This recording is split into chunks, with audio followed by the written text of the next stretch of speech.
Imagine you just spent months on a waiting list. Right. Okay, just to bring home this highly intelligent puppy. Right. You've done all the research, you picked a brilliant breed, and you're thinking to yourself, well, great, this dog is a genius. It'll practically train itself. Yeah, they assume it'll just naturally know better. Exactly. But then fast forward like 3 weeks, and your living room is an absolute war zone. I mean, your hands are covered in tiny scratches, and the puppy is somehow outsmarting every barrier you put up. Oh, absolutely. It's a trap so many people fall into. Right. So today, for you listening, we're going into a deep dive that completely dismantles that very common assumption. We really project these human definitions of intelligence onto animals, like assuming a smart brain equals a cooperative brain. But realistically, it requires a total paradigm shift in how we think about their development. Yeah, and we are looking at a transcript today from an educational pet care show. It's called the Vital Pet Podcast. Specifically, we're looking at their Poodle Health Academy segment that focuses on the puppy and growth stages. Right, highly relevant for this. Yeah, and our mission today is to unpack the deeply counterintuitive realities of raising a highly intelligent animal.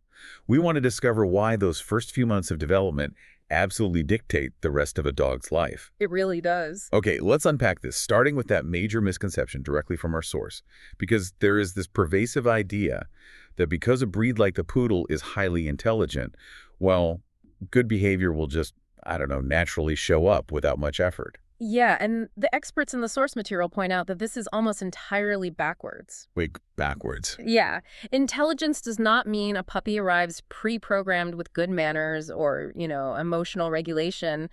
Intelligence is actually a double-edged sword. Oh, I see. Biologically speaking, all it really means is that the puppy absorbs, processes, and reinforces its early experiences, both the good ones and the bad ones, much, much faster than a less quick-thinking breed would. Right, because they're just taking it all in. Exactly. Their neural pathways are laying down track at an astonishing rate. So for you, the listener, whether you are a dog owner, a psychology buff, or just someone fascinated by how mammalian brains work, this isn't just like a list of basic dog care tips. Oh, definitely not. This is a high-stakes look at accelerated psychological development.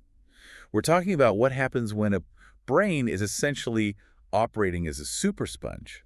Yeah. Right? Just soaking up environmental data without any filter. And because that brain is functioning like a super sponge, it means the puppy learns so quickly that there is a literal biological time limit to get things right. A time limit. Yeah, you are operating on a ticking clock.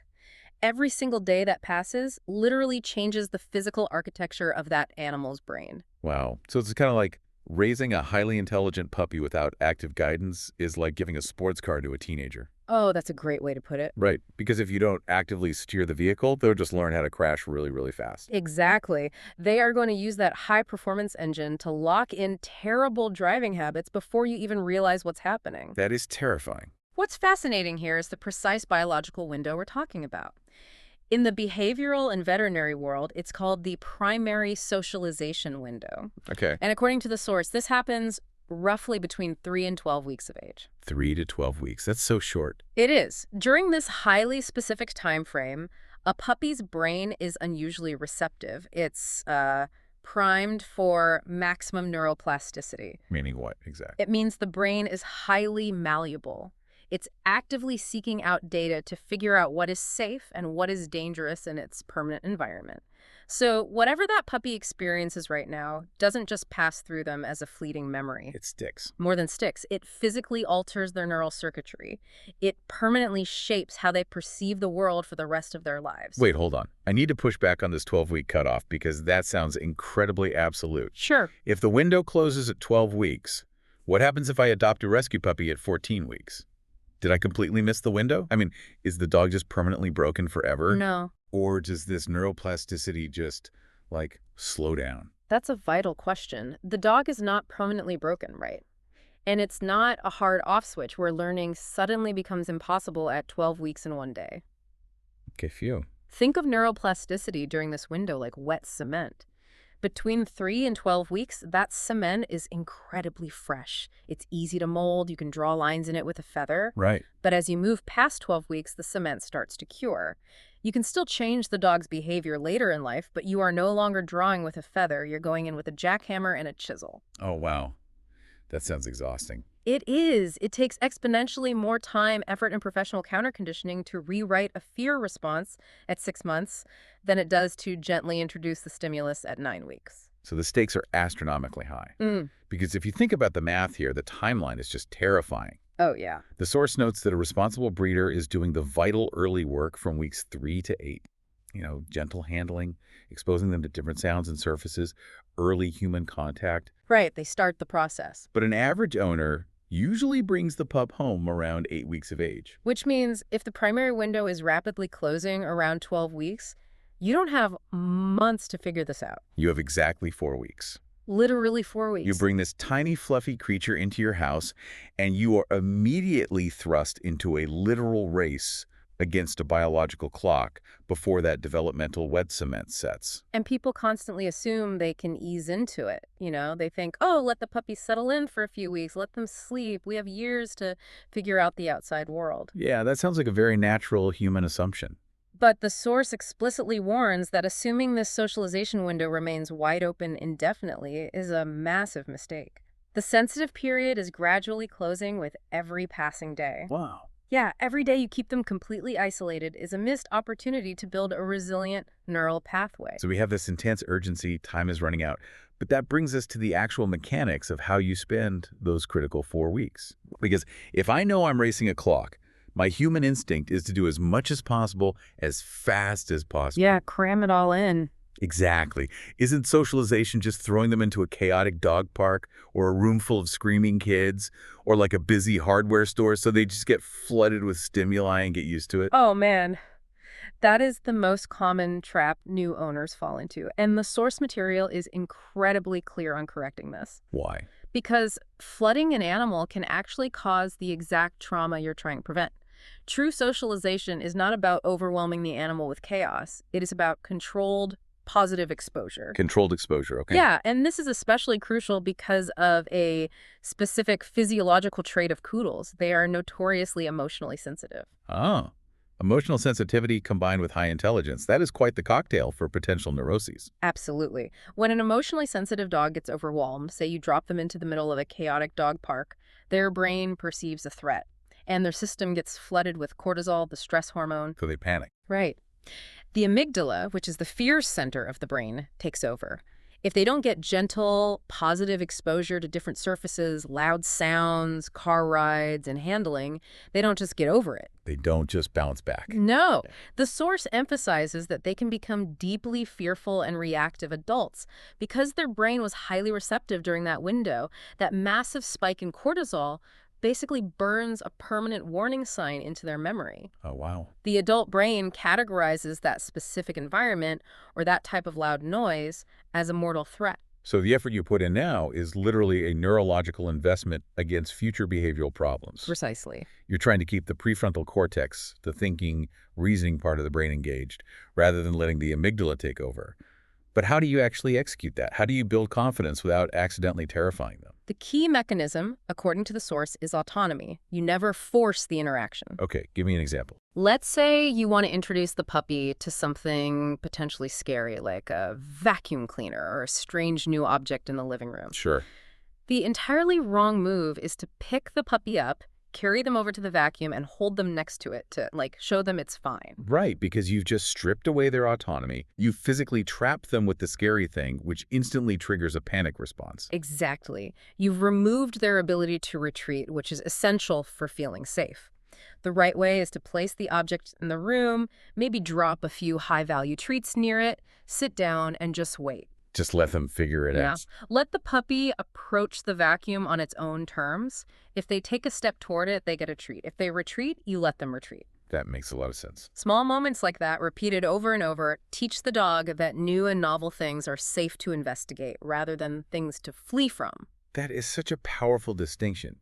You aren't just exposing them to an object. You are teaching them the actual mechanics of curiosity. You are teaching their brain how to process novelty without defaulting to panic. So, okay, we've established that novelty shapes their emotional baseline. But you can't live in a constant state of novelty. Right. How does a highly intelligent brain handle the boring day-to-day repetition of living in a house? Because daily routines require a completely different mindset from socialization. They really do. Socialization is about broad, abstract concepts like safety and curiosity. But a home routine is about rigid, mechanical consistency. A smart dog needs to understand the underlying structure of their environment. Otherwise, they start trying to manage the environment themselves. And we are back to that rapid learning speed. I mean, if they learn so fast, it's inconsistent training, essentially like trying to teach someone a new language, but changing the definitions of the words every single day. That is an excellent analogy, and it illustrates exactly why inconsistency is incredibly frustrating for a smart dog. It must be maddening. It is. The source points out that inconsistency actually slows down learning. If you allow a puppy to jump on the couch on Tuesday because it's cute, but you yell at them for doing the exact same thing on Wednesday because you're wearing nice work clothes. And they notice. Oh, this quick thinking breed spots the discrepancy immediately. Yeah. You aren't teaching them the rule of the house. You're teaching them that your rules are arbitrary, emotionally driven, and ultimately unreliable. But let me play the role of the exhausted human here for a second. What happens if I just mess up? What if I reward a behavior on Tuesday, but I'm just too tired on Wednesday to enforce the rule? Will a smart dog forgive that, or do they exploit it? Oh, an intelligent breed will absolutely exploit it. Really? Yeah. In behavioral psychology, there's a concept called intermittent reinforcement. If a behavior is rewarded only some of the time, the subject will actually try the behavior more persistently. Oh, like a gambler? Exactly. They think, well, it didn't work this time, but maybe the jackpot will hit next time. It's the slot machine effect. This is why the source emphasizes positive reinforcement, rewarding the desired behavior consistently, instead of just waiting to randomly correct a mistake after the fact. And they use house training as the perfect mechanical example of this. Right, because house training is usually where owners experience the most friction. Oh, definitely. But house training a poodle actually goes very smoothly if you approach it with absolute consistency. The mechanics laid out in the transcript are simple but demanding. Frequent, predictable trips outside. How frequent are we talking? Well, specifically right after the puppy eats, sleeps, or plays. Those are the biological triggers for elimination. You pair that timing with immediate praise and a high-value reward the exact second they succeed outside. And they pair that frequent schedule with crate training, correct? Yes, because crate training utilizes the puppy's natural ancestral instincts. A crate provides a safe, enclosed, den-like space. Puppies instinctively want to avoid soiling their immediate sleeping area. Oh, that makes sense. So the crate naturally supports bladder control in between those frequent trips outside. It's a management tool that physically prevents the puppy from wandering off and making a mistake. It sets the puppy up to succeed rather than giving them the unregulated freedom to fail. Got it. Okay, let's talk about another massive pain point for new owners that usually leads to a lot of unregulated failure bite inhibition. Oh, yeah. Those needle-sharp puppy teeth. I mean, a lot of people panic when their 8-week-old puppy starts aggressively mouthing their hands and ankles, thinking they've accidentally adopted a dangerous, aggressive monster. Right, but the source is adamant about the biology here. Mouthing is a completely normal, necessary part of mammalian development. It's how they explore the world, similar to a human toddler putting everything in their mouth. So it's not a crisis. No, it's not a behavioral crisis at all. Puppies have to learn how much jaw pressure is too much. And in a litter, they learn that through play with their siblings. When one bites too hard, the other yelps and stops playing. Okay, so how do you replicate that? How do you teach them to stop treating your hands like chew toys without terrifying them? By understanding causality and consequence. Harsh punishments like yelling, holding their muzzle shut, or tapping them on the nose actually interfere with the learning process. Because it just adds chaos. Exactly. Yeah. An intelligent dog might just view that physical correction as rough play, which just escalates the biting. Instead, the owner should calmly withdraw their attention the exact moment a bite becomes too hard. Just ignore them. Stand up, turn your back, or step over a baby gate for 10 seconds. The underlying logic you are teaching the puppy is simple.